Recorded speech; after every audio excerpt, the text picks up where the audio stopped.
বহুতো শুনিলোঁ, বহুতো দেখিলোঁ। এতিয়া শংকৰজ্যোতি দত্ত ছাৰ আহিলে আমাৰ বন্ধন গোটত আহি থিয় হৈ সুধিলে যে পইচা কিস্তি গোটাইছে নাই সুধিছে। মানুহখিনি যিটো সময় সোনকালে আহিলে ছাৰ, সেইটো কাৰণে আমি গোটাব পৰা নাই। ক'লো যে ছাৰ আমি মহিলা গোটেইখিনি অহাই হোৱাই নাই। তেতিয়া ছাৰে ক'লে কেতিয়া দিব সেনেকৈ কৈছে। তাৰপিছত আমি গোটেইখিনি মহিলা আহি লওক বুলি ক'লোঁ। তাৰপিছত আজি যদি আপোনালোকে কিস্তি নিদিয়ে তেতিয়া আপোনালোকক ৰাতিৰ ভিতৰতে চুচৰাই লৈ যাম বুলি কৈছে আৰু অপহৰণৰ নিচিনা ভাবুকি দিছে ছাৰেহেঁতি আমাক।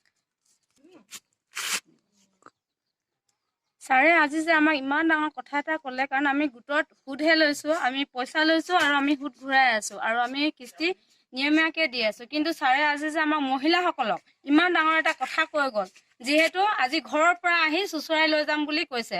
আজি এই কথাটো ক'বলগীয়া কেলে হৈছে? ছাৰকতো আমি কিস্তি ঘূৰাই আছোঁ, সুদৰ কথা ক'ব লাগে, কিন্তু ছাৰে যে আমাক ব্যক্তিগত হিচাপে যে চুচৰাই লৈ যাম বুলি কৈছে ঘৰৰ পৰা, সেইটো কথাৰ কাৰণে আমি আমাৰ যি মহিলাসকলে আমি আগবাঢ়িছোঁ। কাৰণ আমাক এইটো ভাবুকি কেলে দিছে ছাৰে? আমাক এই ভাবুকি দিয়াৰ কাৰণে আমি বেয়া পাইছোঁ। আমাক কিস্তিৰ কথা ক'লে আমি মানিলো হয়, কিন্তু আমাক ভাবুকি দিছে যে ঘৰৰ ৰাতিৰ ভিতৰতে চুচৰাই লৈ যাম বুলি কৈছে। সেই কথাটো কেলে ক'ব লাগে ছাৰে?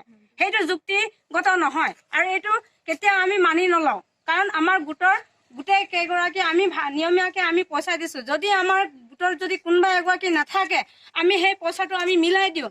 কিন্তু এইবাৰ আমাক কি কৈছে ছাৰে? তোমালোকক চুচৰাই লৈ যাবা। সেই কথাটোৰ কাৰণে আমাক ন্যায় লাগে। আমি সেইটো কাৰণে আমি কৈছোঁ যে আমাক ন্যায় লাগে, কাৰণ আমাক চুচৰাই লৈ যোৱা কথাটো এটা বহুত ডাঙৰ এটা ঘিনলগীয়া তাৰমানে মহিলাসকলৰ কাৰণে। সেয়া আমি এইটো কাৰণে আমি আগবাঢ়ি যাম আৰু আমি যুঁজিব লাগিব।